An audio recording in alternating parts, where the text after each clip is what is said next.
Bawatin. Sama-sama. Assalamualaikum warahmatullahi wabarakatuh. Waalaikumsalam warahmatullahi wabarakatuh. Waalaikumsalam warahmatullahi wabarakatuh. Bismillahirrahmanirrahim. Alhamdulillah nahmadu.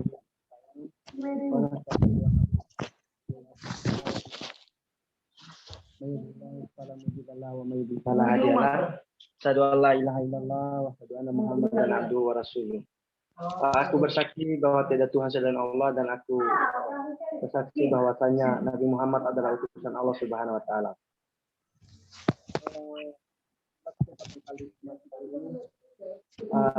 Saya sebagai moderator yang akan memimpin jalannya diskusi kita malam ini. Nama saya Abdurrahman, aktivis kuliah Al-Islam, dan perkenalkan nama kakak materi Fitra Akbar selaku tokoh pembaru yang mampu berbicara tentang persoalan Bhinneka Tunggal Ika dan peradaban Islam ya.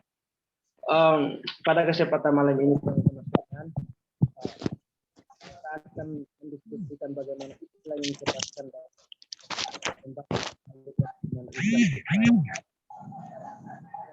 teman-teman sekalian, bahwasanya Islam mungkin hari ini adalah sebagai hanya orang mengatakan bahwasanya dia adalah Islam, tapi nyatanya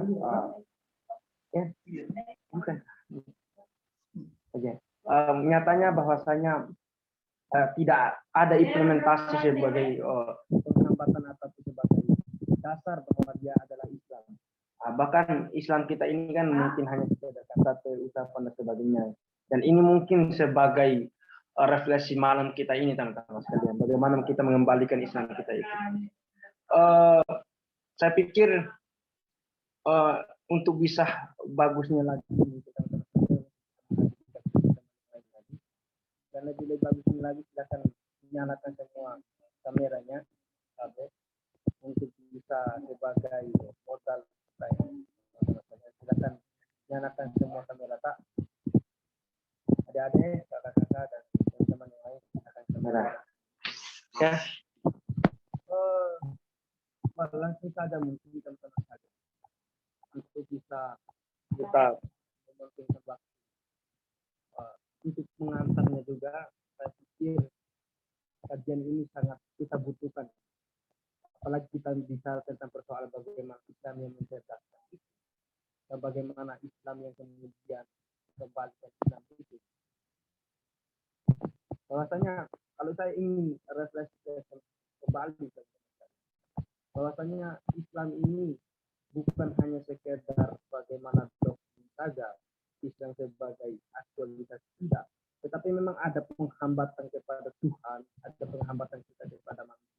Dan ini sebagai jalan. Suaranya mungkin bisa diperjelas lagi, ditambah lagi biar jelas.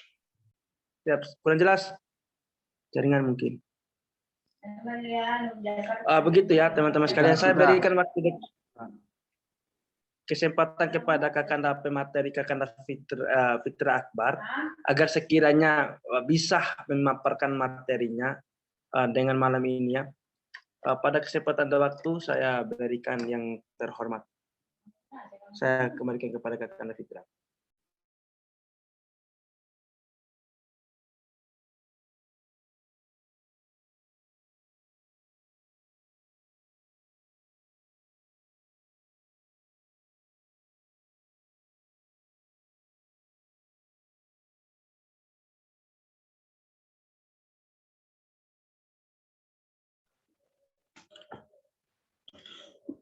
Bismillahirrahmanirrahim. Assalamualaikum warahmatullahi wabarakatuh. Waalaikumsalam. Teman-teman aktivis kuliah Al-Islam yang sudah meluangkan waktunya untuk bergabung, berpartisipasi untuk mendukung acara atau program dari kuliah Al-Islam ini, yakni diskusi buku mingguan. Ya, saya mungkin sebagai selaku redaksi pelaksana juga media Al-Islam ini menjadi turut senang, turut bahagia, turut bergembira karena mau terus berusaha untuk menyelenggarakan istilahnya kegiatan-kegiatan yang positif untuk membuka kembali cakrawala kita, untuk membuka wawasan kita dalam memandang atau memahami agama Islam ini. Ya, salah satu caranya itu dengan berdiskusi atau membedah buku-buku yang terbaru lah.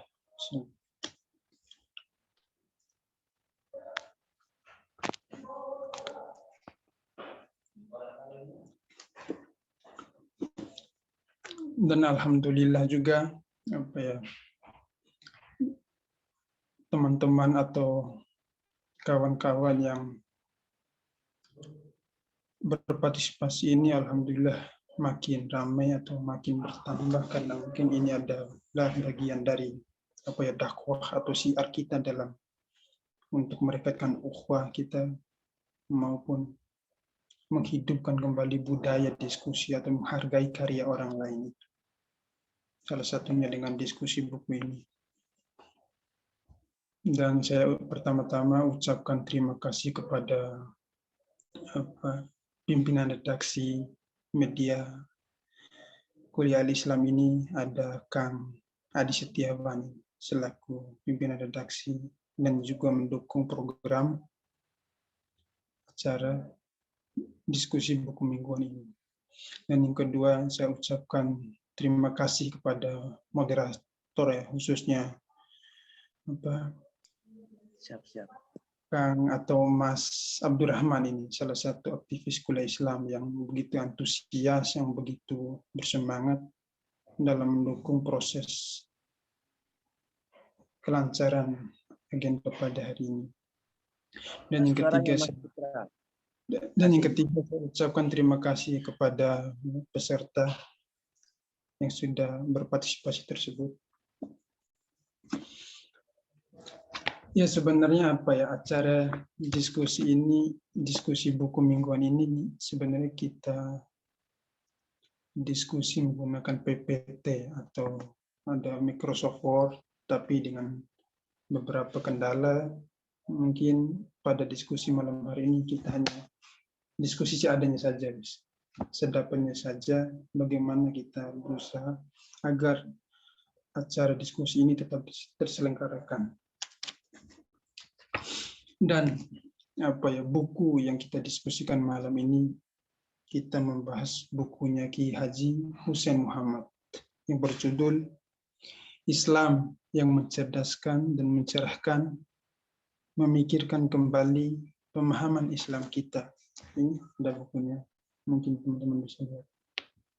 Dan buku ini adalah terbitan tahun 2021 November. Jadi cukup baru lah, masih fresh untuk kita diskusikan, kita telah kita bedah bersama.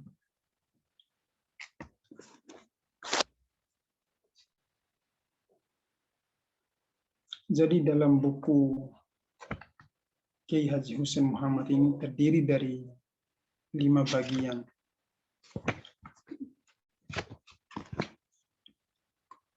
Bagian yang pertama itu membahas mengenai kesempurnaan Islam. Bagian pertama ini ada beberapa sub bagian.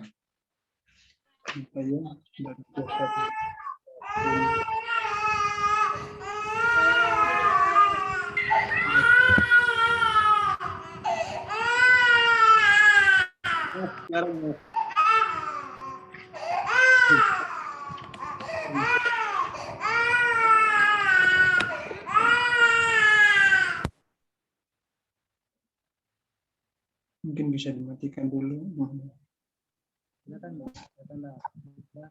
Ini saya bisa lihatkan. Jadi di bab 1 ini atau di bagian 1 ini berjudul Kesempurnaan Islam, dan ada sub-sub babnya ya. Ada Islam, agama keselamatan dan kedamaian, Islam sebagai rahmatan lil alamin, keadilan Islam, Islam dan kebebasan beragama, Islam dan demokrasi, memaknai toleransi dalam Islam, dan sebagainya. Dan bagian kedua atau bab 2 ini agama sebagai Adapun subbabnya itu misalnya tidak bisa lihat. Ada kontekstualisasi amar ma'ruf nahi munkar, Islam dan ekstremisme kekerasan, tidak menghukumi keyakinan, hak hidup lebih diutamakan, manusia makhluk terhormat, mayoritas versus keadilan dan sebagainya. Terus selanjutnya ada bab 3, membahas mengenai berdampingan dengan non-muslim. Ini pada bab 3 atau bagian 3 ini berbicara banyak mengenai bagaimana sih cara umat Islam itu berinteraksi dengan umat non-muslim, bagaimana umat Islam bekerja sama dengan non-muslim, bagaimana cara umat Islam itu menghargai perbedaan. Misalnya mengucapkan Natal ketika adanya benturan sholat Idul Fitri, Idul Adha berbarengan dengan misa Natal dan sebagainya. Dan bagian 4 itu membahas mengenai ilmu pengetahuan. Bagaimana kedudukan akal dengan wahyu. Bagaimana hukum Islam, ada yang berubah, ada yang tetap. Ya, dan beberapa ijtihad ilmu pengetahuan. Sedangkan bagian kelima itu membahas mengenai perempuan. Ini bagian kelima ini mungkin salah satu bab yang paling kekhasan dari Kiai Haji Hussein Muhammad ini. Karena memang yang saya baca dari beberapa karya beliau itu, memang Kiai Haji Hussein Muhammad ini meskipun dia seorang kiai laki-laki, tapi beliau lebih dominan, lebih banyak melahirkan karya-karya atau membahas mengenai perempuan. Jadi kenapa sih saya tertarik atau penulis malam hari ini tertarik mendiskusikan, karena memang pertama minimal ada 3 alasan. Pertama itu karena memang buku ini buku yang masih baru, masih fresh, buku yang belum lama terbit.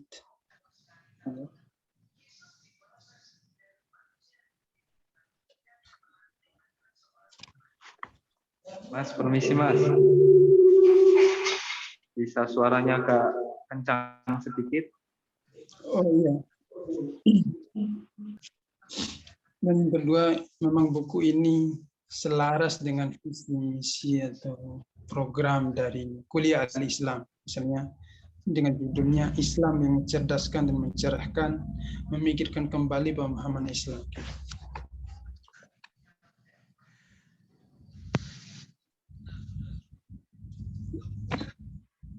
Jadi sebenarnya saya tidak membaca semua buku ini karena memang mungkin kata keterbatasan waktu.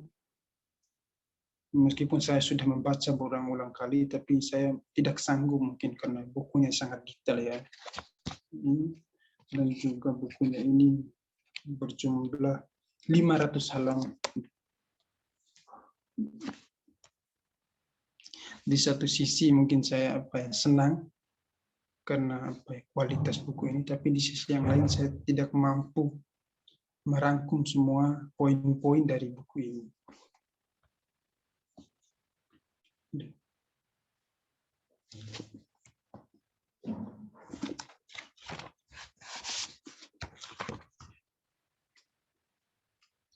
Ini saya mungkin bisa membacakan ya di bagian pertama ini, salah satu awalannya ini membahas mengenai Suaranya tertanda. Iya ya. Membahas supaya Islam, ada semangatnya dalam kita ini dan kedamaian.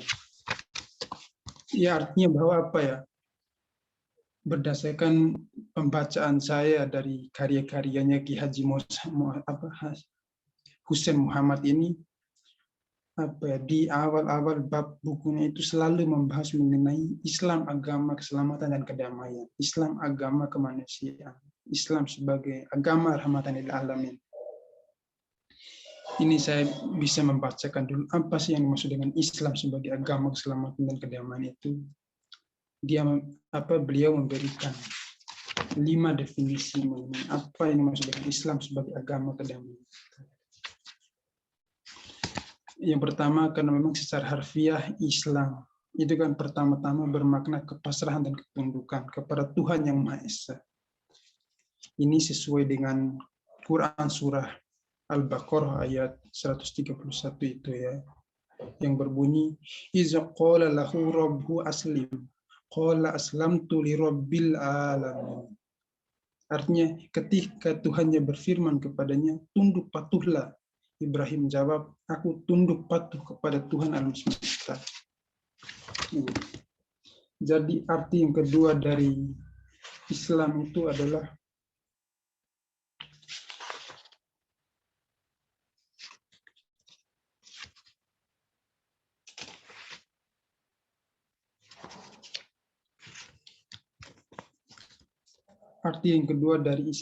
adalah bahwa Tuhan alam semesta itu kan salah satu sifatnya atau wujudnya itu bermakna Rabbul Alamin atau Al-Aslam, As-Salam. Jadi Tuhan itu dia pada dasarnya Tuhan yang memberikan kecurahan, kedamaian, keselamatan, kebahagiaan kepada seluruh alam semesta ini, baik melalui bintang-bintang, bulan-bulan, pepohonan, maupun untuk manusia itu sendiri. Ini salah satu dalilnya, mungkin saya bisa menunjukkan ya. Ini yang berbunyi, Nabi Muhammad SAW bersabda, Al-Muslimu man salimal muslimuna min lisanihi wa yadihi. Artinya, orang Islam atau Muslim adalah orang yang kehadirannya membuat rasa aman orang lain, baik ucapannya maupun tangannya. Dan ini juga ada riwayat lain dari Abu Hurairah yang menuturkan bahwa Nabi SAW bersabda, Al-Muslimu man saliman nas min lisanihi wa yadihi wal mu'minu man amanahu nas ala dima'ihim wa amwali. Artinya, seorang muslim adalah orang yang kehadirannya membuat manusia di sekitarnya merasa aman dari lidahnya, ucapannya, dan tangannya, tindakannya. Seorang mukmin adalah orang yang kehadirannya membuat orang lain merasa aman, baik hidupnya maupun harta miliknya. Ya, artinya bahwa seorang muslim saja pun tidak cukup kita ini. Melainkan kita harus menjadi orang yang beriman atau orang yang bermukmin. Orang yang bermukmin itu ya pasti dia orang yang beriman. Kan dia sudah menjalankan perintah Allah Subhanahu wa taala itu tadi, dan dia sudah menyerap nilai-nilai atau sifat-sifat ketuhanan itu tadi. Ini salah satu di awal babnya itu beliau membahas mengenai apa sih hakikat dari Islam sebagai agama pilihan itu. Ini dan kita juga ya kerap ketika berinteraksi atau ketika bertemu dengan sesama umat Islam, mungkin sesama Muslim, mungkin baik dari orang non Muslim, kita kan sering menyapa dengan Assalamualaikum, dan begitu pun dengan ketika di akhir sholat itu kan kita mengucapkan salam Islam, mulai dari penutupan ke kiri, menengok kiri, maupun sampai terakhirnya itu. Ya, artinya bahwa secara filosofis agama itu maupun baik dari secara teologis maupun secara praktis sosialnya pada dasarnya menekankan kepada rasa kedamaian, keamanan, kebahagiaan. Ya, pada dasarnya melindungi nyawa maupun jiwa raga sesama umat Islam itu sendiri.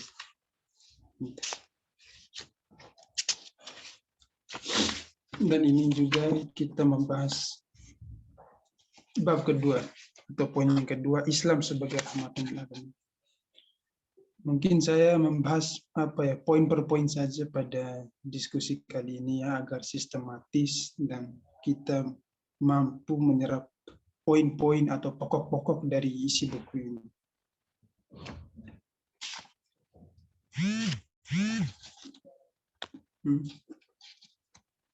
Ini kita bisa lihat Islam sebagai agama kedamaian. Bisa dibaca.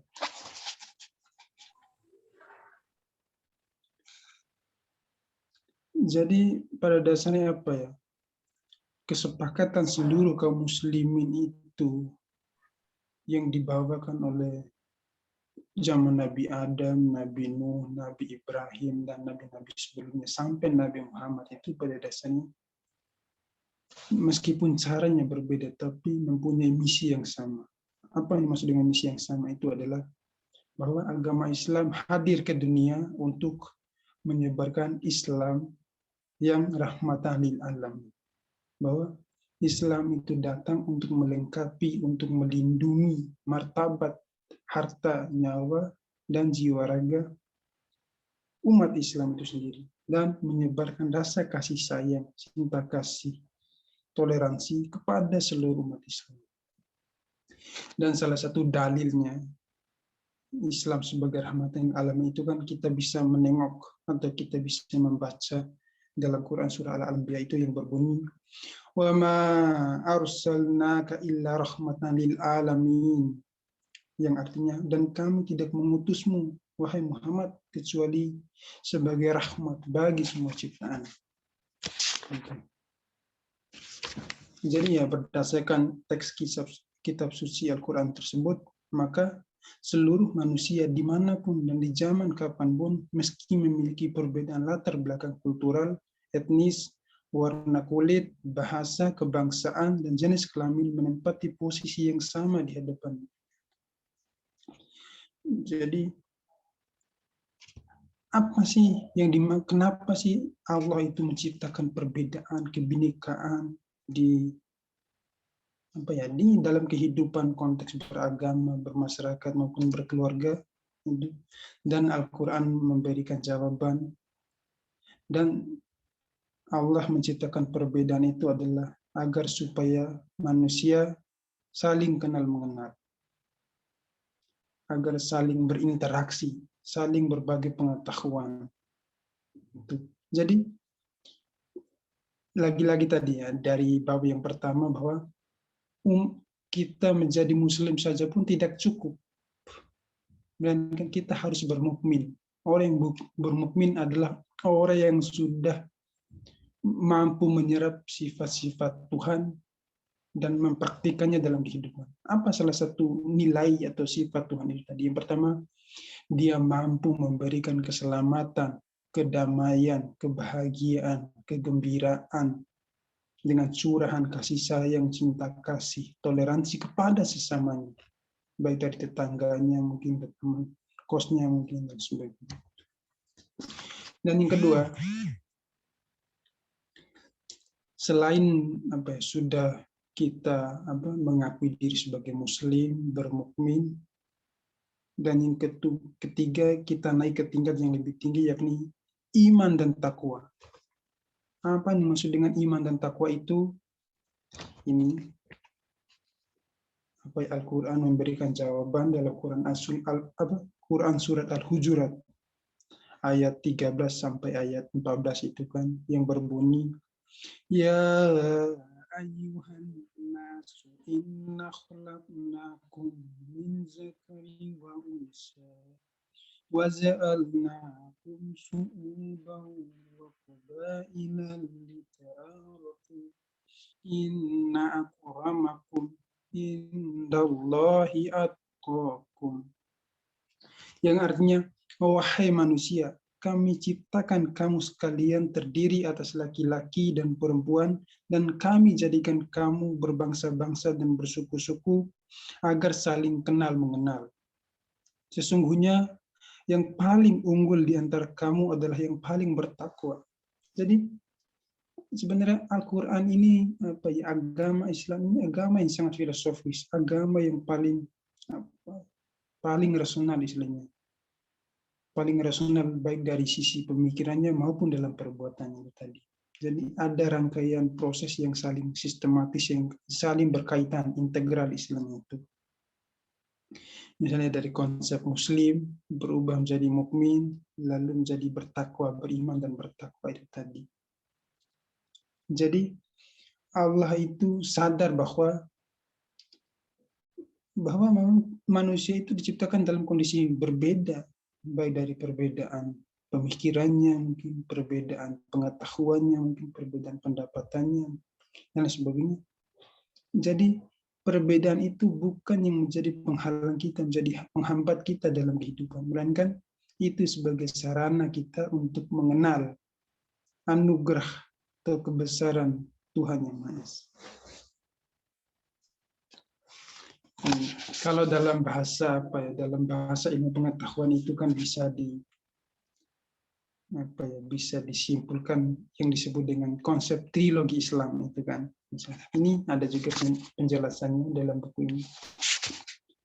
Biasa disebut dengan trilogi Islam itu misalnya dimensi keimanan. Yang pertama dimensi keimanan atau keyakinan yang bersemayam di dalam hati. Itu dia bahwa ada rasa keyakinan, keimanan atau kepercayaan kita adanya menyerap nilai-nilai sifat Tuhan itu maupun sifat-sifat kenabian.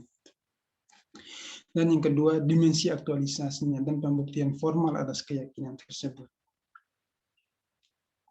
Ini yang dimaksud dengan dimensi kedua ini, misalnya ibadah kita, syariah, akhlak itu bagaimana sih cara kita bermuamalah, berinteraksi dengan sesama.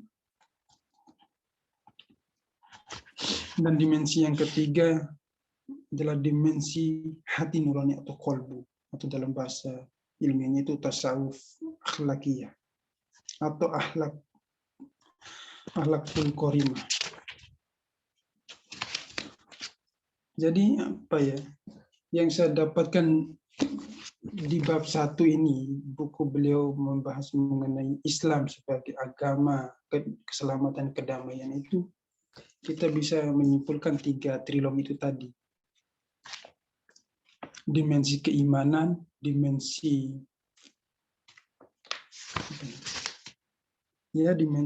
aktualisasinya, pembuktian formalnya, misalnya kita menjalankan sholat, zakat itu tadi, haji, sedekah, dan lain sebagainya. Istilahnya bagian muamalah. Yang ketiga, bagaimana akhlak kita itu, akhlak kita dalam bermasyarakat, bernegara, dan sebagainya.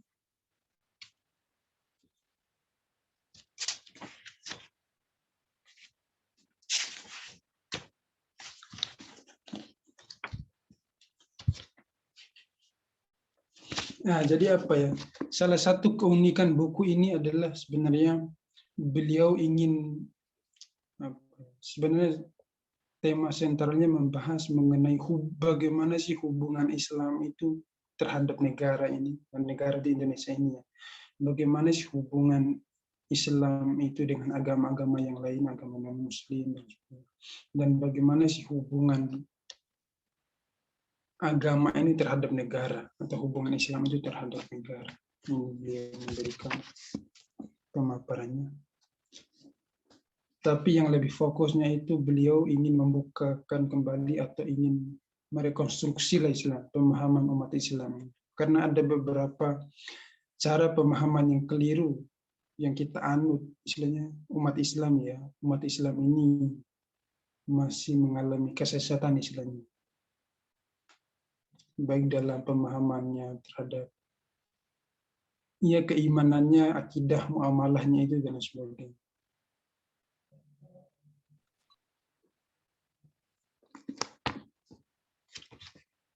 Ini di bagian kedua ini membahas mengenai agama sebagai ruh. Ini lebih mengutamakan bagaimana sih agama itu membahas mengenai kekerasan, terorisme, ya, dan sebagainya. Pada bab 2 ini sebenarnya beliau ingin menawarkan dalil bahwa agama adalah ruh, sedangkan negara adalah tubuh. Maknanya bahwa negara ini hanya sebatas alat dia, wadah. Wadah itu tidak akan berdiri, tidak akan berfungsi, bernyawa kalau tidak ada nilai-nilai agama Islam ya di sini maksudnya, yang mendampung atau menjiwai wadah itu tersebut. Dan salah satu nilai yang mampu menjiwai berdiri tegaknya sebuah negara itu adalah keadilan. Makanya Kiai Haji Hussein Muhammad ini mengutip tokoh Ibnu Taimiyah itu yang ahli di bidang politik kenegaraan. Salah satu dalilnya itu kan ada gimnya bahwa Allah atau Tuhan itu tidak akan mendukung negara yang zalim meskipun dia Muslim, tapi mendukung negara yang adil meskipun itu kafir. Artinya bahwa dari pemikiran ini kalau kita kontekstualisasikan dalam negara Indonesia maupun negara-negara Muslim, bahwa yang utama itu substansinya, bukan bentuknya. Jadi kesuksesan, kejayaan, kebangkitan sebuah negara-negara Muslim peradaban Islam itu tolak ukurnya adalah apakah hadirnya keadilan, kesejahteraan, kebahagiaan, kegembiraan dalam sebuah masyarakat maupun negara.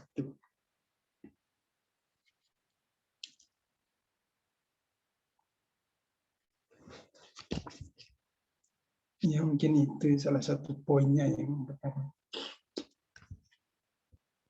Ini dan bagian ketiga ini membahas mengenai hubungan non-Muslim dan non-Muslim. Pada bab 3 ini sebenarnya membahas mengenai juga karakteristik umat-umat non-Muslim itu kan dewasa ini mungkin kita masih menaruh stereotip atau stigmatisasi yang buruk kepada non-Muslim.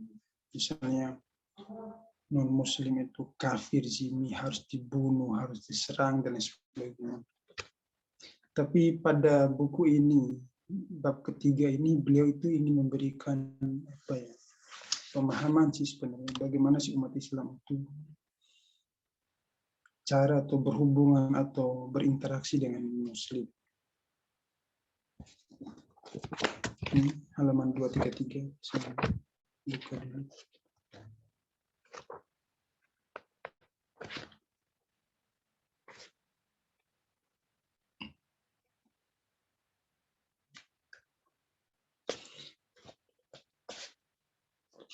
Misalnya kan di dalam umat Islam itu kan ada kelompok yang keras juga kelompok yang ekstrim, misalnya mereka tidak menerima adanya perbedaan orang-orang Muslim, takfir dan lain sebagainya.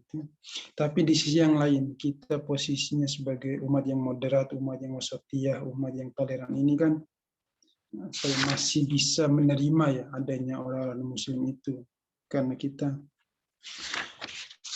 berpegang kepada dalil yang awal tadi bahwa agama Islam ini hadir karena memang untuk seluruh alam, untuk rahmatan lil alamin. Itu tadi.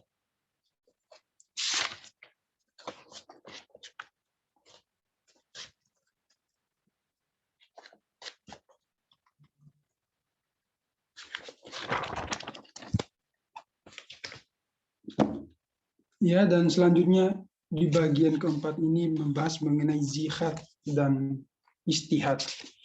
Pada bab keempat ini membahas mengenai corak berpikir umat Islam itu.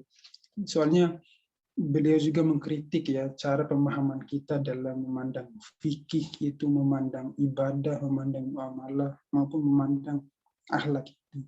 Jadi perbuatan umat Islam itu kan berpengaruh karena berdasarkan pemahamannya, pengetahuannya terhadap agama Islam itu tadi. Misalnya selama ini beliau mengkritik ada cara pemahaman yang keliru minimal ada 3 ini dalam bukunya ini. Beliau menawarkan bahwa ada 3 kekeliruan umat Islam itu dalam memandang agamanya. Yang pertama bahwa yang ini 3 kesalahan kekeliruan yang harus disingkirkan sebenarnya, yang harus diubah istilahnya, bukan dirubuhkan tapi harus diubah menjadi pemahaman yang lebih baik. Pemahaman yang keliru itu yang pertama bahwa hingga dewasa ini umat Islam masih berpikir secara dikotomis polemis. Artinya masih berpikir ini ada ilmu agama, ada ilmu umum, ada ilmu Islami, ada ilmu sekuler. Jadi sebenarnya cara berpikir ini yang menghambat kebudayaan maupun peradaban Islam.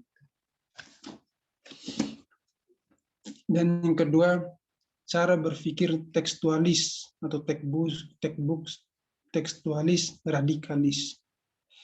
ada kan misalnya contohnya kalau kita mau menarik ke era dewasa ini, misalnya Saifuddin Ibrahim itu loh. Cara berpikirnya dia ini kan pendeta keluar dari Islam dan menghina kembali agama Islam. Itu cara berpikir tekstualis radikalis. Artinya bahwa mereka ini hanya melihat Al-Quran itu dari ayat-ayat atau hadis-hadis atau pasal-pasal yang merugikan istilahnya, yang mungkin cenderung merugikan agama lain.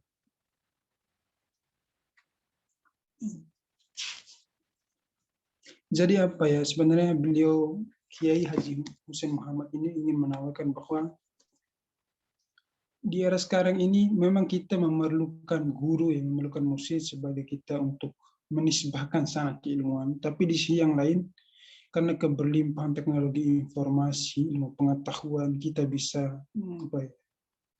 mencari sendiri kan ilmu pengetahuan itu. Jadi di sini bahwa umat Islam harus mampu mandiri, harus mampu berpikir kritis sendiri dalam memahami agama Islam itu sendiri. Ini salah satu untuk mengurangi itu tadi, taklid buta, mengurangi ya kesalahan-kesalahan berpikir yang sebelum-sebelumnya itu tadi. Dan bagian yang kelima ini saya kira ini bab yang paling khusus, paling khas dari Kiai Haji Hussein Muhammad ini, karena memang beliau dari awal konsen kepada isu-isu perempuan ini.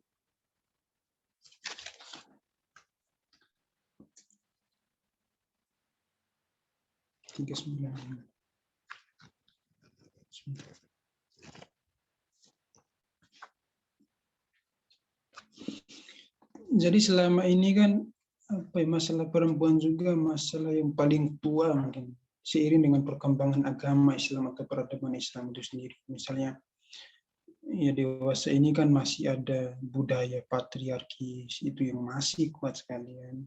Jadi perempuan yang dipandang manusia ini kelas kedua, perempuan sebagai makhluk rendahan dan sebagainya tadi.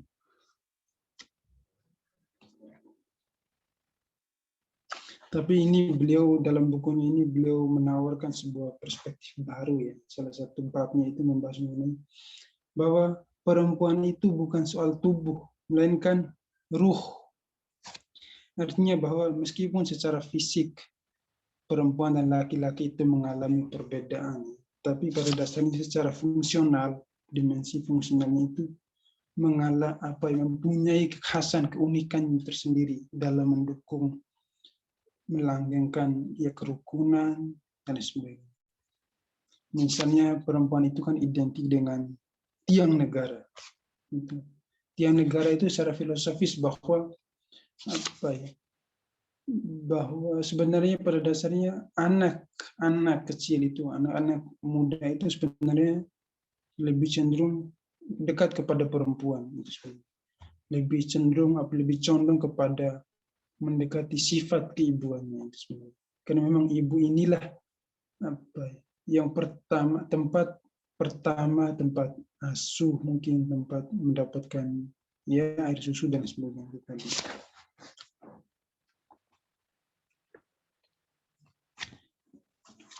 Ya, jadi kesimpulan sementara atau yang saya dapatkan dari hasil telah saya ini sebenarnya ada beberapa cara berpikir umat Islam ini yang keliru sebenarnya, yang harus kita ubah sebenarnya. Bukan kita hilangkan, tapi ubah dalam artian dari berpikir yang dikotomis polemis itu tadi menjadi berpikir yang integralis progresif.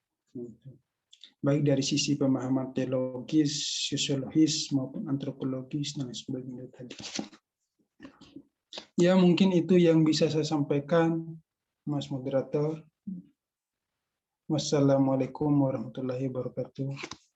Waalaikumsalam warahmatullahi wabarakatuh. Oke, bismillahirrahmanirrahim. Terima kasih banyak kepada kakanda pemateri yang gagah. Menarik teman-teman sekalian bahwa kita bicara tentang persoalan bagaimana Islam mencerdaskan. Gimana? Kita ingin lihat menggaris besarkan kawan-kawan sekalian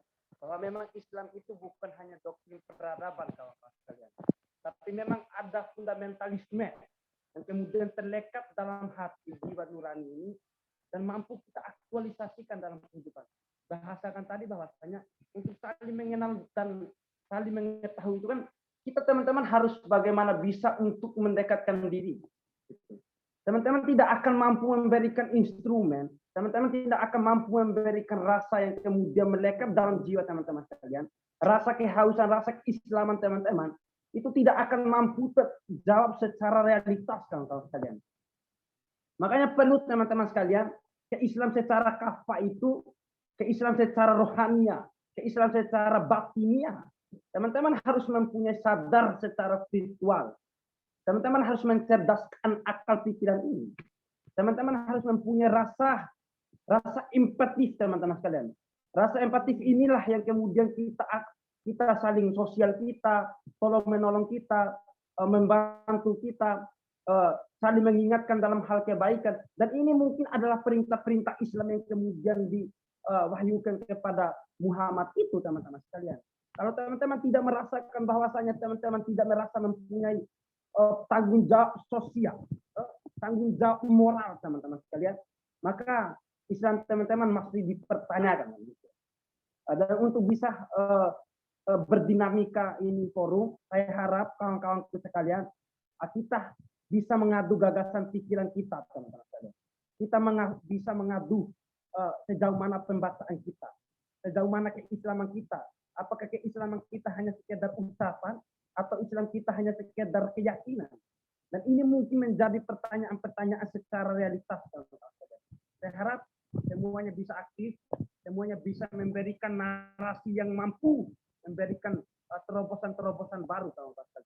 Karena keislaman itu bukan hanya ucapan, keislaman itu bukan hanya kau mengaktualisasikan sendiri, bukan. Tetapi ada memang tanggung jawab sosialmu, tanggung jawab secara hubungan horizontal, hubungan vertikal, kawan-kawan sekalian. Hubungan kepada Allah, hubungan kepada sosial sama manusia. Saya beri waktu dan kesempatan kepada teman-teman saya, tidak batasi siapapun yang mau menjawab atau yang mau mengkritik. Teman-teman sekalian silakan ajukan namanya dari mana, siapa. Saya harap saya persilakan kawan-kawan atau teman-teman adik-adik yang terhormat, saya persilakan untuk memberikan jawabannya. Tetap pertanyaannya. Apa Kanda? Siap. Iya deh. Siapa nama tak? Assalamualaikum warahmatullahi wabarakatuh. Waalaikumsalam. Bisa nyalakan kamera tak? Kami atas nama Samsudin. Siap. Tadi sudah dijelaskan ya masalah Islam. Kita diciptakan di dunia ini supaya kita saling kenal mengenal, berinteraksi dengan sesama Muslim, begitu juga kepada agama lain. Lalu tadi dijelaskan sama pemateri bahwa mahasiswa yang kritis itu mencari tahu sampai ke akar-akarnya. Ini sangat menarik Anda ya, senior. Tadi kan ada buku-buku yang dijelaskan. Mungkin pemateri tadi punya aplikasi Facebook. Mohon maaf ini. Pertanyaan saya di sini adalah seperti yang beredar di media sosial, di netizen tentang pasukan KES-nya.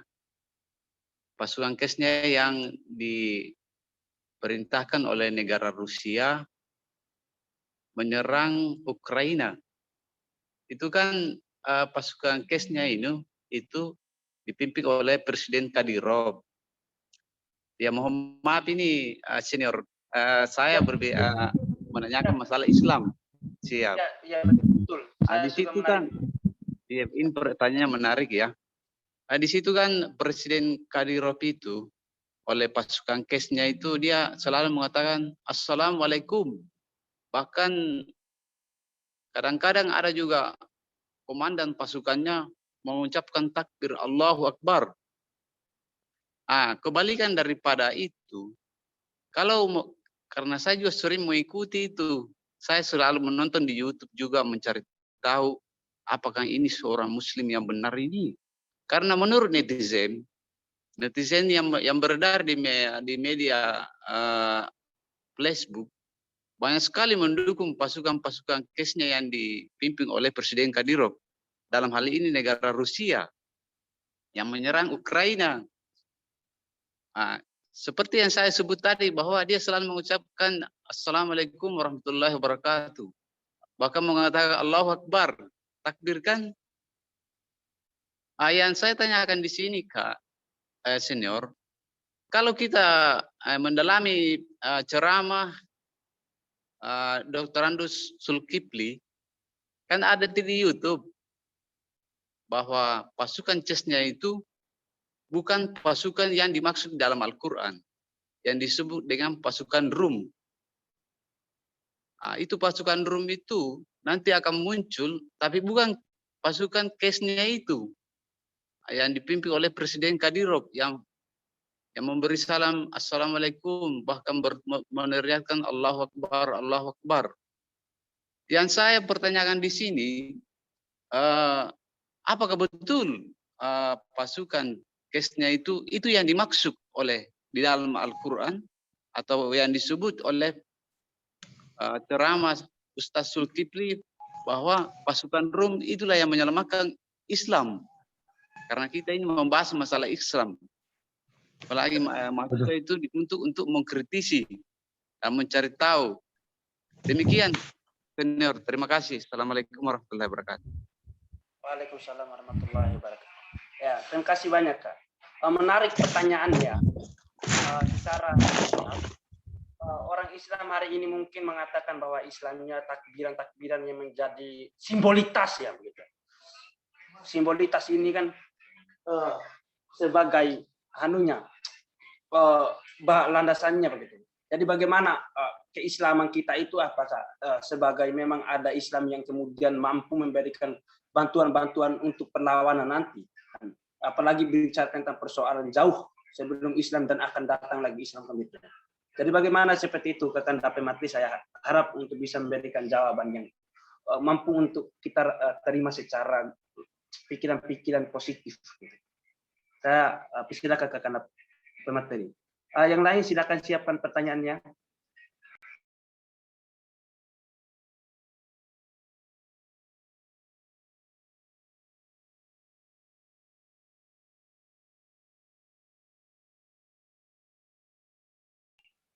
Suaranya Pematri dibuka dulu.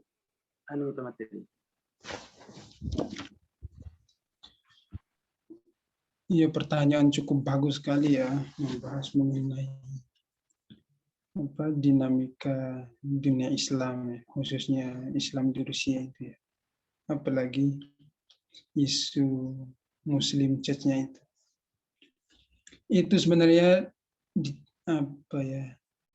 saya juga pernah ditanya itu dengan pertanyaan yang sama oleh ada salah satu teman kosku di sini. Ada beberapa pertanyaan lah yang masuk hampir mirip dengan pertanyaan itu. Salah satu pertanyaannya gini, bagaimana pandangan saudara melihat pasukan Muslim Church-nya itu? Itu pertanyaan dilemparkan kepada saya itu. Ada salah satu kawan saya. Dan yang kedua, kamu mendukung negara Rusia atau Ukraina? Mungkin itu saya kaget juga mendapat pertanyaan itu, tapi yang tanya itu juga tahu sebenarnya saya ini kan pegiat perdamaian juga. Meskipun saya tidak cukup mampu membahas secara detailnya, tapi secara prinsip-prinsipnya ya mudah-mudahan saya jawab.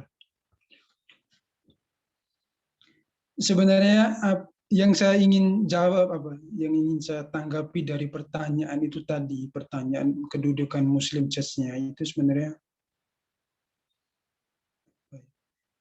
cara berpikir umat Islam itu sebenarnya bagi saya berdasarkan buku ini maupun berdasarkan ya pengetahuan saya, sebenarnya umat Islam itu dia cenderung berpikir superior. Umat Islam itu cara berpikir, bagi saya mungkin ini cara dari sisi pemikiran ya. Umat Islam itu yang misalnya gini, mau Muslim di chatnya itu mau dari Yahudi mungkin, baik dari Nasrani mungkin, tapi mereka hanya mencari justifikasi saja, itu mencari dalil-dalil saja bagaimana mendukung pemikirannya. Itu sebenarnya. Jadi cara berpikir umat Islam di era sekarang itu lebih condong ke superioritas istilahnya itu. Mereka tidak mau kalah istilahnya itu. Artinya bahwa kita tahu ya mungkin Rusia kan menganut komunisme mungkin ya. Komunisme, Marxisme dan sebagainya itu. Tapi karena ada sekelompok Muslim church-nya itu istilahnya karena atas dengan gaungnya, takbirnya mungkin assalamualaikum. Kita kan tidak mampu memverifikasi juga apakah mereka itu betul-betul umat Islam dan sebagainya. Tapi yang ingin saya katakan bahwa cara berpikir umat Islam itu seperti itu. Artinya bahwa umat Islam itu sebenarnya di era sekarang ini mereka pada dasar ingin berperang. Itu. Ingin berperang istilahnya, ingin menghancurkan negara-negara yang lain, ingin menghancurkan sesama agama lain. Itu sebenarnya makna dari kenapa sih muncul umat Islam mungkin di Indonesia ini yang mendukung adanya Muslim Church-nya itu. Atas dasar karena di sana dipimpin oleh komandan Muslim itu, Kadyrov dan sebagainya itu.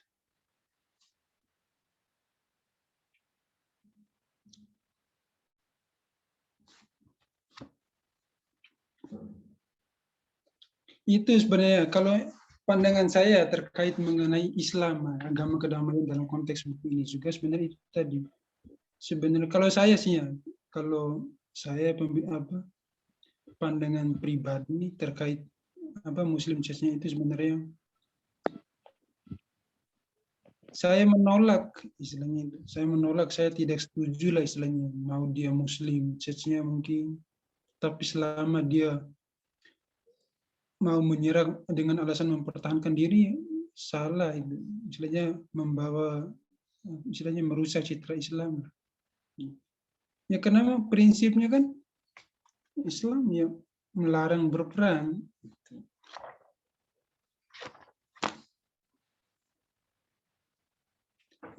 Ya mungkin itu jawaban singkat dari saya sebenarnya secara prinsipnya.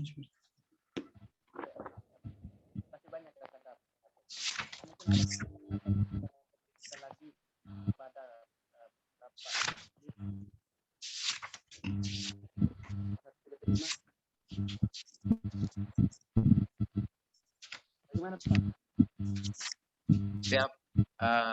Terima kasih jawaban diberikan oleh pemateri. Siap, senior. Itu cuma mau menambahkan sedikit. Kami ini mau mencari tahu saja karena ya seperti yang dijelaskan tadi pemateri, jangan sampai kita ini karena mengatasnamakan Islam, padahal seperti yang kita duga tadi, jangan sampai bukan seorang Muslim kan, karena negara Rusia itu kan dulu pernah diadu domba oleh Amerika sehingga terbagi dua bagian. Uni Soviet itu kan terbagi-bagi. Kan diduga itu negara Uni Soviet kan dia kan negara komunis.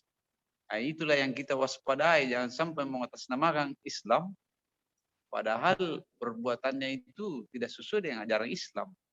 Itulah jangan sampai kita ini seakan-akan difitnah kan. Ya terima kasih pemateri, terima kasih Kanda. Lanjut Ki. Assalamualaikum warahmatullahi wabarakatuh. Pada kakak yang mau angkat tangan ini dalam bisa dibuatkan pertanyaannya itu apakah apakah suara saya terdengar jelas? Bisa dinyalakan kamera tak?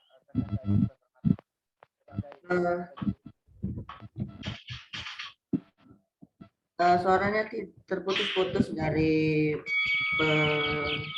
pembawa acara ini, host.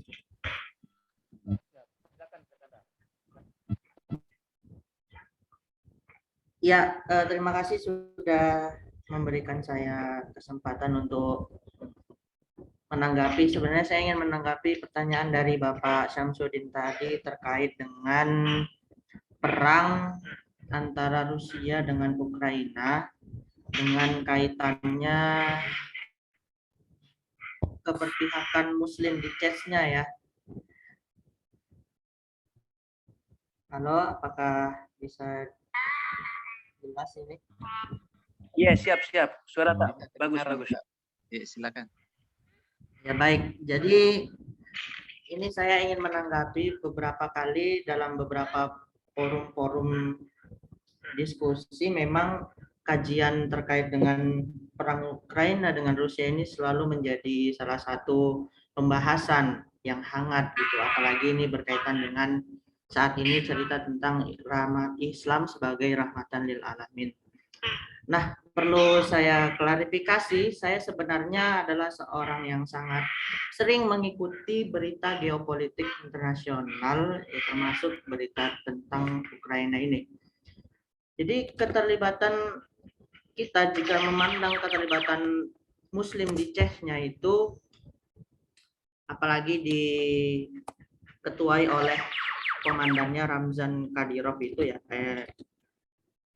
yaitu mungkin motivasinya sebenarnya dari Muslim itu sendiri di sana karena memang dekat dengan Rusia. Karena kedekatan itulah, misalnya kedekatan dengan Putin itu karena diizinkan mendirikan bangunan masjid yang cukup besar ya di negaranya. Bahkan Putin sendiri hadir di sana. Berarti dukungan Putin sendiri terhadap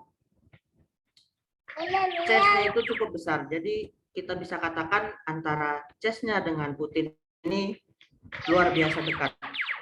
Nah, motivasi kedua mungkin yang bisa saya katakan mengapa kemudian Chechnya itu mendukung Rusia memerangi Ukraina, itu karena Chechnya punya satu pandangan tentang perang ini, bahwa mereka melihat mereka sebenarnya bukan memerangi Ukraina, tetapi mereka sebenarnya memerangi pihak-pihak yang berada di belakang Ukraina. Siapa mereka yang berada di belakang Ukraina itu? Mereka adalah Amerika Serikat sendiri dengan blok NATO-nya itu, yang memang kalau kita ingin menelusuri lebih dalam, NATO ini sebenarnya adalah corong yang sering sebenarnya membuat perpecahan di daerah Timur Tengah seperti di Libya, di Mesir, di Irak dulu. Bahkan sekarang di Suriah itu NATO bergabung. Bahkan Rusia sendiri membantu Suriah dalam perang di sana gitu ya. Jadi ini perang antar Rusia dengan Amerika, bukan perang antara Ukraina. Ukraina di sini hanya sebagai. Jadi kalau kemudian mengumandangkan gema-gema takbir sebagai simbolis umat Islam, mungkin menurut saya itu cukup tepat karena mereka menginginkan perdamaian sebenarnya. Mereka tidak ingin ada pihak-pihak blok dari barat seperti NATO itu terus kemudian memanfaatkan Ukraina untuk berkonfrontasi langsung dengan Rusia sebagaimana yang kita lihat sekarang ini. Bahkan sekarang ada satu lagi negara yang ingin dijadikan proksi oleh NATO itu sendiri, yaitu kalau nggak salah saya Polandia ya. Nah, seperti itu. Jadi itu mungkin yang bisa saya tambahkan. Mungkin kalau mau dibahas lagi tidak apa-apa. Sekian, assalamualaikum warahmatullahi wabarakatuh. Terima kasih banyak Kakak Anda Maulani Edwandi Muhammad. Menarik ya teman-teman sekalian bahwasanya Ukraina dengan Rusia ini kan sebagai patokan gerakan kita mungkin juga. Bahwasanya ini mungkin Islam dan yang kemudian saling berakang antara Islam dan yang lain dan yang antara agama lain. Dan mungkin ini bukan menjadi persoalan, tapi memang jauh dari mereka dulu bahwa ada memang peperangan-peperangan politik yang kemudian ekonomi dan sistemnya tidak sesuai, maka terjadi antara ketolak belakangan kesepakatan begitu juga. Silakan Adenda Muhammad Ikram, silakan bertanya deh.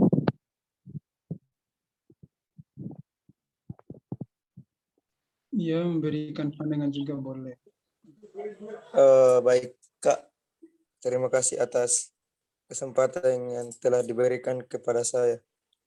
Jadi baik, pertanyaan saya itu apakah bagaimanakah Islam itu caranya diaplikasikan di dalam kehidupan kita sehari-hari?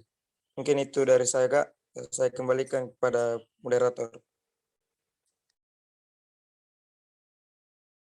Ya, terima kasih banyak kepada Dinda Ikram pertanyaannya tentang bagaimana Islam dan bagaimana untuk mengaplikasikan Islam itu ke Anda ya. Pertanyaan juga menarik supaya Islam kita ini benar-benar kita aktualisasikan dan supaya kita menjadi Islam yang kafal gitu. Mungkin bisa dijawab karena dan terima kasih banyak kepada Dinda Ikram yang telah bertanya. Siap, Pak.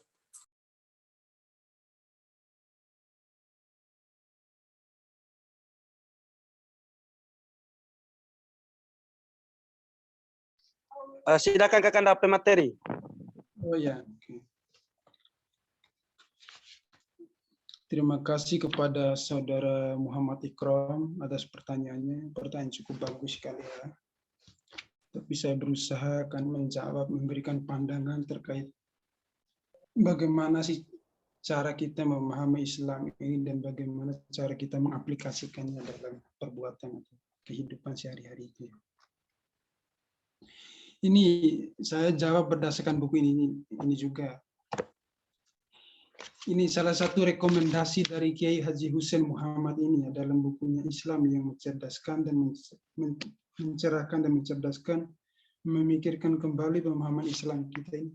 Ini ada jawabannya di bab terakhir ini, membahas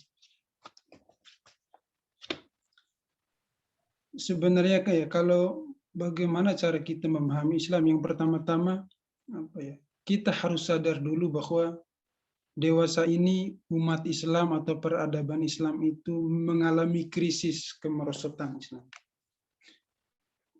Kemerosotan baik dari sisi pemikirannya, pemikiran yang masih dikotomis itu tadi, pemikiran yang tekstualis, ada pemikiran yang radikalis, ekstremis, dan sebagainya itu tadi.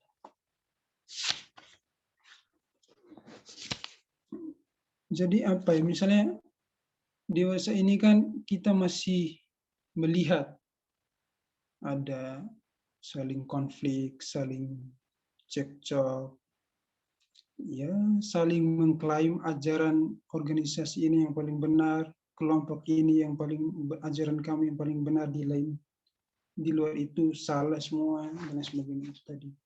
Jadi sebenarnya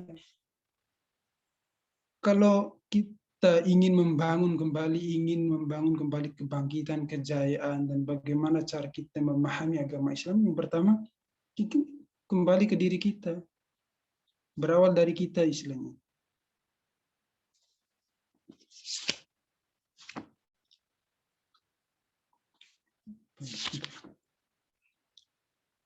Ya sebenarnya apa ya permasalahan ya, sebelum cara kita mengaplikasikannya ya, sebenarnya dari sisi pemikiran saja dulu. Artinya bahwa apakah kita, istilahnya kalau bahasa saya, apakah kita memahami nggak siapa diri kita ini? Apakah kita paham nggak kedudukan kita di muka bumi ini? Apakah kita paham nggak tujuan dari kita, tugas atau fungsi yang kita lakukan di dunia ini? Itu sebenarnya. Ya kalau kita sudah sadar selalu mempertanyakan pertanyaan-pertanyaan dasar itu, maka dengan mudahnya kita mampu mengaplikasikan nilai-nilai Islam itu tadi. Misalnya dari konsep-konsep trilogi Islam tadi, misalnya dari berislam, beriman, ya berakhlak dan sebagainya.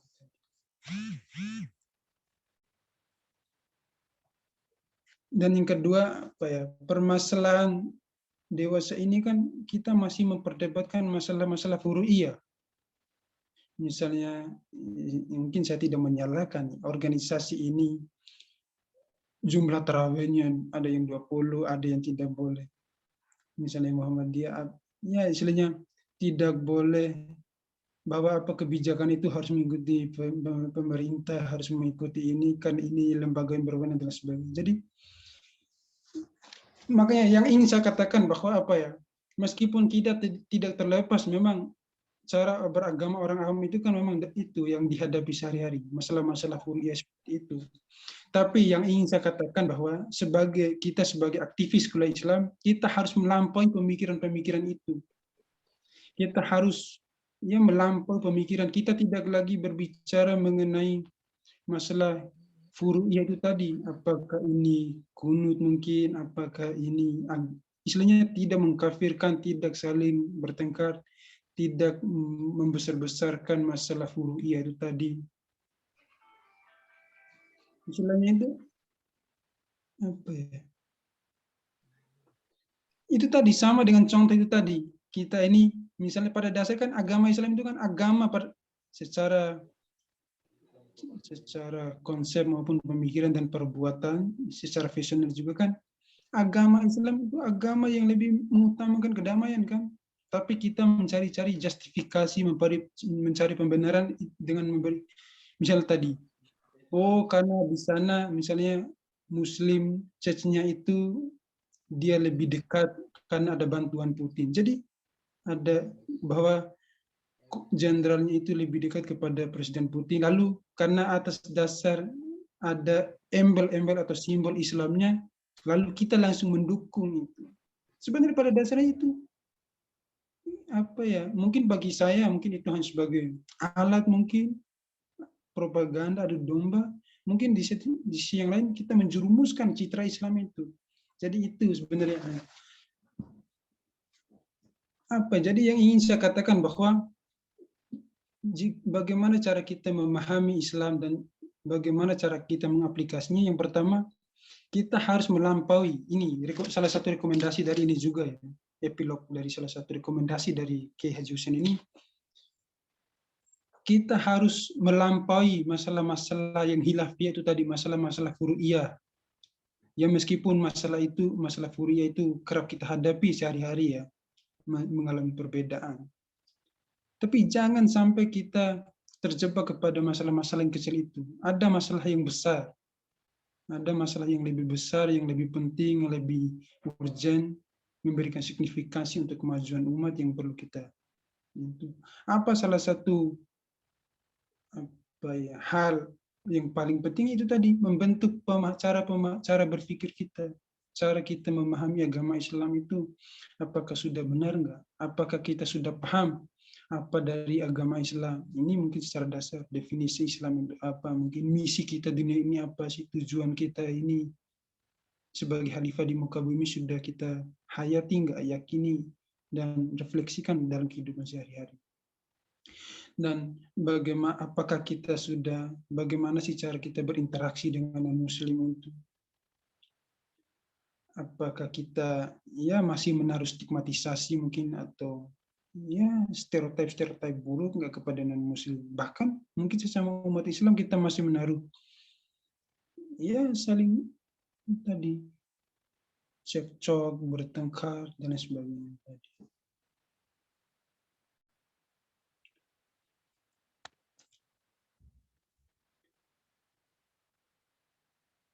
Ya mungkin itu yang bisa saya jawab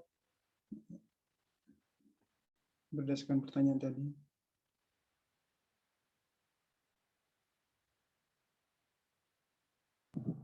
Iya siap. Terima kasih banyak Kakanda pemateri atas jawabannya.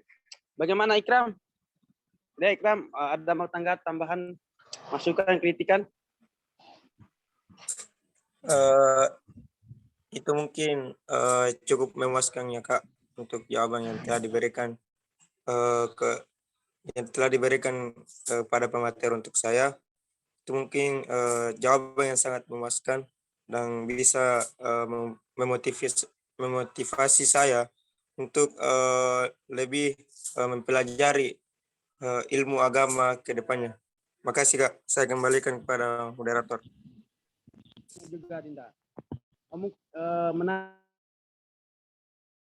Mau bertanya lagi, Miftah, Rahmat yang lain, Aulia, Abdurrahim, Sasa, ada yang lain, ada yang mau bertanya deh?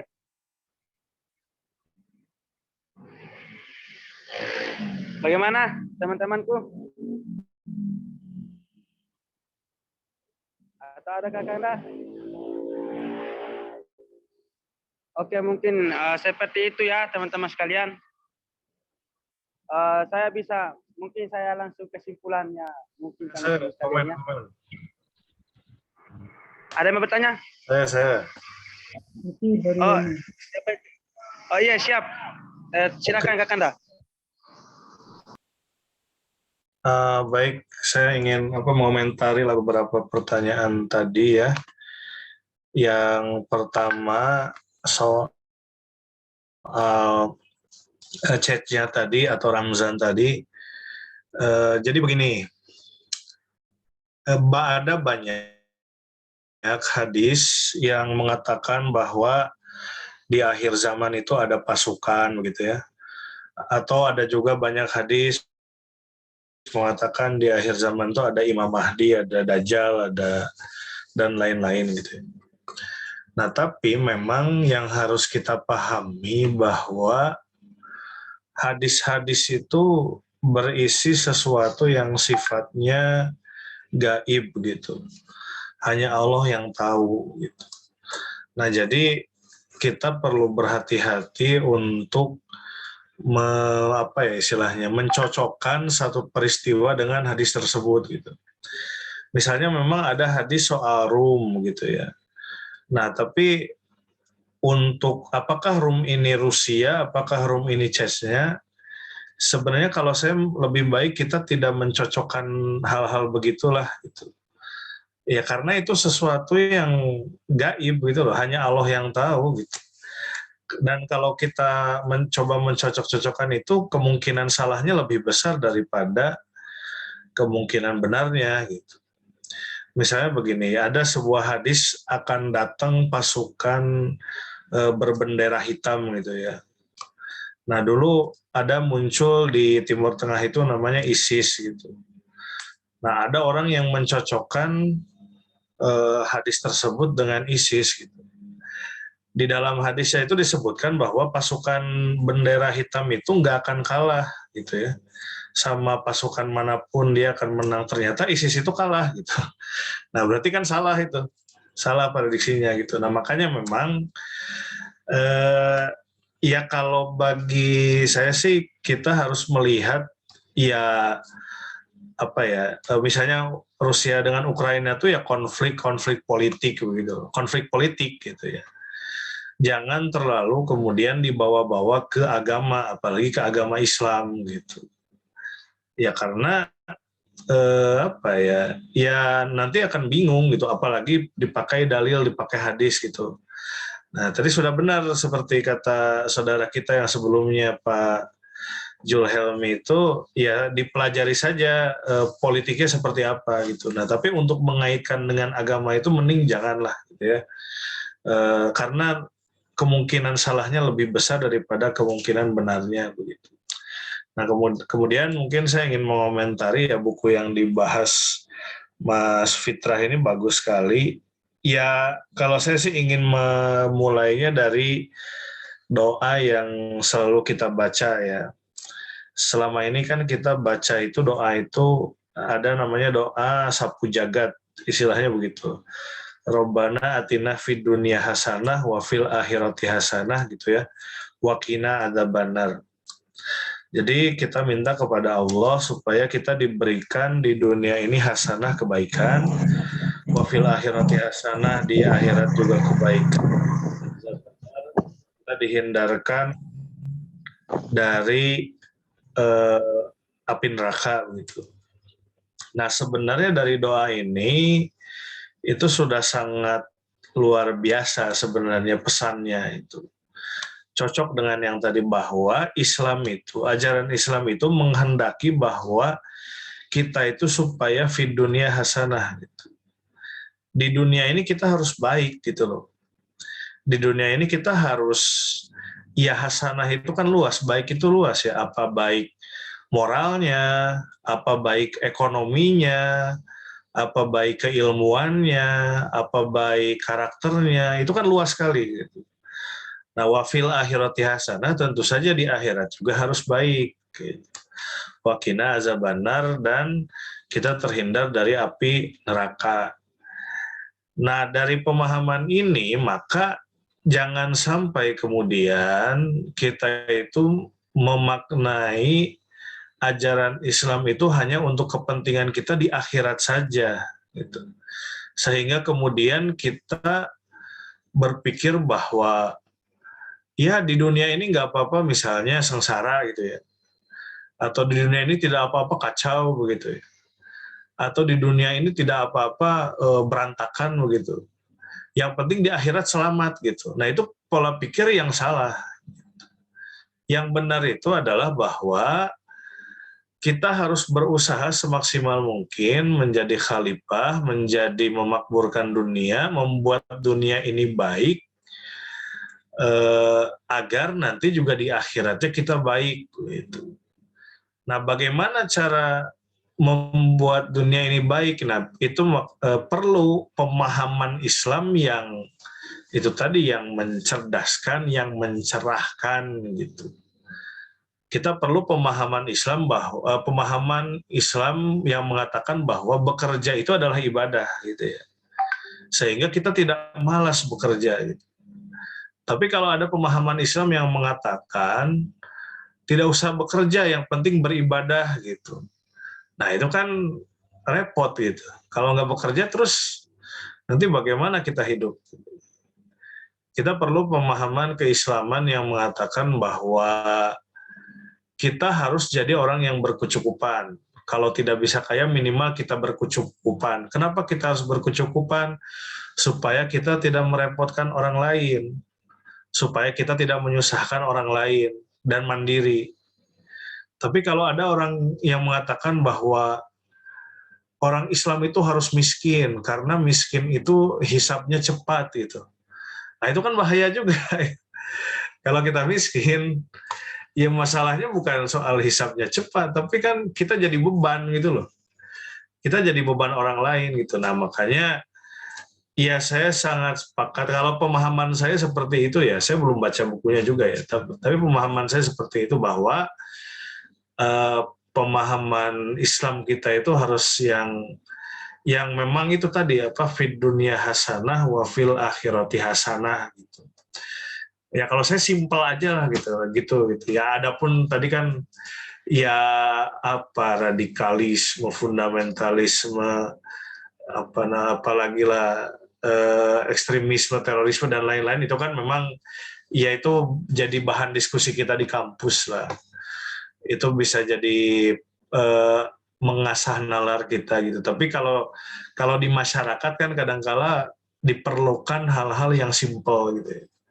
Diperlukan hal-hal yang sederhana yang memang bisa ditangkap oleh mereka. Nah, itu saya mencoba menjelaskan dengan cara yang cukup sederhana ya, yang memang kita bisa ditangkaplah oleh masyarakat. Itu saja, mungkin bukan pertanyaan ini ya, tanggapan. Kalau tidak ada mungkin tidak ada tanggapan lagi bisa diakhiri. Kalau masih ada lagi mungkin bisa dilanjutkan. Tapi mungkin izin saya undur diri juga. Tapi saya ucapkan terima kasih ya kepada seluruh kawan-kawan yang telah berpartisipasi dalam diskusi ini. Jadi ya apa ya, kalau mungkin sebenarnya sih keinginan kita tidak muluk-muluk ya. Dengan adanya diskusi ini minimal kita ini ada momen di mana kita bisa sharing, kita bisa diskusi, kita bisa membaca gitu. Karena mungkin kalau bagi teman-teman mahasiswa sih sebenarnya sudah tidak ada masalah ya, karena setiap hari memang isinya diskusi gitu, di kampus diskusi, di kelas diskusi, di organisasi diskusi. Tapi misalnya kalau saya kan orangnya udah kerja gitu ya, sudah berkeluarga, sudah punya kesibukan lain, sehingga bagi saya forum-forum seperti ini bisa untuk menyegarkan kembali gitu ya, menyegarkan kembali pemikiran kita, menyegarkan kembali wawasan kita gitu. Nah sehingga ya kalau saya sih berharap kawan-kawan bisa rutin gitu ya, bisa sering gitu. Dan di sini kalau saya lihat sebenarnya walaupun ada moderator, ada pembedah, ada pemateri, tapi di sini kita semuanya bebas ya. Tadi juga saya lihat dipersilakan siapapun untuk berdialektika gitu ya, bahasa kerennya gitu. Dan mungkin teman-teman pun bisa mengajukan diri nanti kalau kalau ada buku yang menurut teman-teman menarik bisa menjadi pembedah, atau kalau teman-teman juga ada yang mau jadi moderator bisa menjadi moderator. Saja mungkin dari saya, kurang lebihnya mohon maaf. Assalamualaikum warahmatullahi wabarakatuh. Waalaikumsalam. Terima kasih, Kanda. Iya, terima kasih banyak Kakanda yang terhormat. Sangat menarik dan memberikan asupan nutrisi pikiran kita malam ini, teman-teman sekalian. Saya ucapkan terima kasih banyak kepada Kakanda semuanya, lebih-lebih kepada Kakanda pemateri dan teman-teman yang sempat hadir di Zoom ini. Mudah-mudahan pada kesempatan malam ini kita mendapatkan sedikit suntikan spiritual. Dan mudah-mudahan apa yang kemudian kita kaji bisa menambah pengetahuan kita dan bermanfaat untuk dunia akhirat kita, teman-teman sekalian ya. Jika ada kata-kata yang salah kepada saya atau ucapan atau tingkah laku saya yang salah, saya mohon maaf, teman-teman sekalian. Mudah-mudahan kita lain waktu kita akan bisa berdialog lagi. Kita akan memberikan gagasan-gagasan pikiran kita di dalam luar ruangan ini.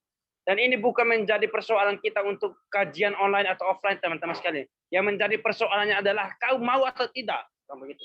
Kau mau belajar atau tidak, begitu loh. Terima kasih banyak kepada Kakanda dan segala aktivitas malam ini, teman-teman sekalian. Dengan ucapan alhamdulillahirabbil kita tutup dengan membaca doa majelis ilmu. Subhanakallahumma rabbana wa bihamdika asyhadu an la ilaha illa anta astaghfiruka. Assalamualaikum warahmatullahi wabarakatuh. Waalaikumsalam warahmatullahi wabarakatuh. Terima kasih banyak semuanya. Terima kasih Teman-teman, banyak. ada-ada. Teman-teman. Terima kasih banyak Kakanda Fitran. Pak Samsudin. Ya, terima kasih. Kakanda Andi. Setiawan. Terima kasih banyak, Kak. Terima kasih. Ya, Bang Abdurrahman. Rabia Sasta. Kang Adi Setiawan. Ya, makasih Mas, materi. Terima kasih banyak, Kak. Ini ada jajaran redaksi juga ini. Ada Rabi. Siap. Ya, mungkin bisa menjadi pembedah lah untuk diskusi buku selanjutnya.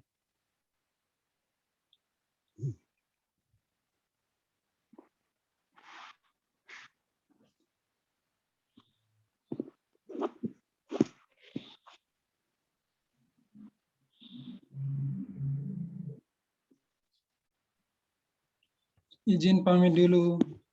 Assalamualaikum warahmatullahi wabarakatuh. Waalaikumsalam warahmatullahi wabarakatuh.